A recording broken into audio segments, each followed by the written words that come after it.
Angels don't need legs to fly. There's a land of the living and a land of the dead, and the bridge is love. Thornton Wilder. On one of my recent trips to Warsaw, Poland, the tour guide for our group of 30 citizen diplomats from the Human Awareness Institute in San Mateo, California, was shocked when I said we wanted to visit with people. No more cathedrals and museums, I said. We want to meet the people. The guide, whose name was Robert, said, "You are pulling my leg. You must not be Americans. Canadians, maybe, not Americans. Americans don't want to visit with people. We watch Dynasty and other American TV shows.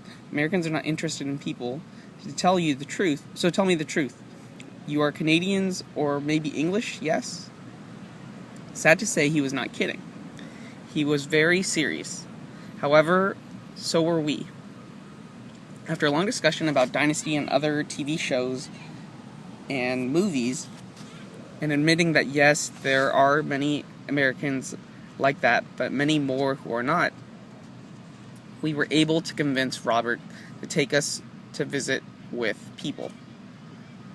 Robert took us to a convalescent hospital for elderly women. The oldest woman there was 100 years old, and she was reportedly a former Russian princess.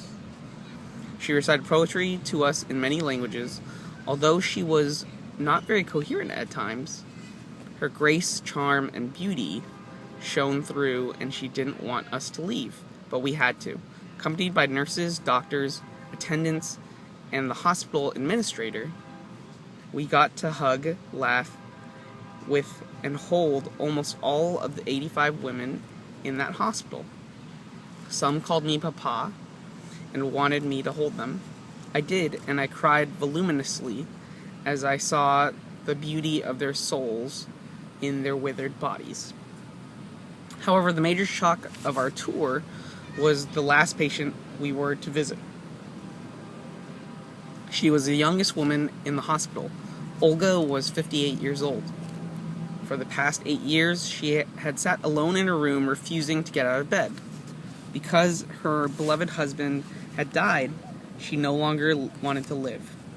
This woman, who once was a medical doctor, had attempted suicide 8 years earlier by throwing herself under a train. The train had cut off both her legs. As I looked at this decimated woman, who had gone through the gates of hell because of her losses, I was overcome with such grief and compassion that I fell to my knees and started stroking and kissing the stumps of her legs. It was as if I were being compelled by a power much greater than myself.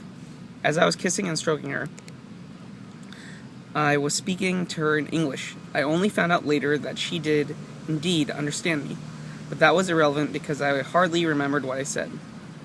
It was something about feeling her pain and her loss, and encouraging her to use her experience to help her patients in the future with a greater compassion and empathy than ever before. And that in this time of great transition, her country needed her now more than ever.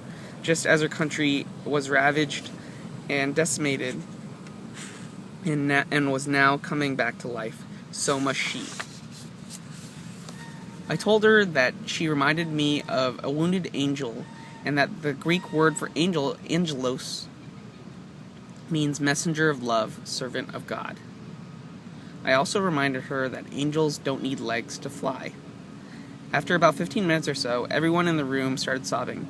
As I looked up, Olga was glowing as she called for a wheelchair and started to get out of bed for the first time in 8 years.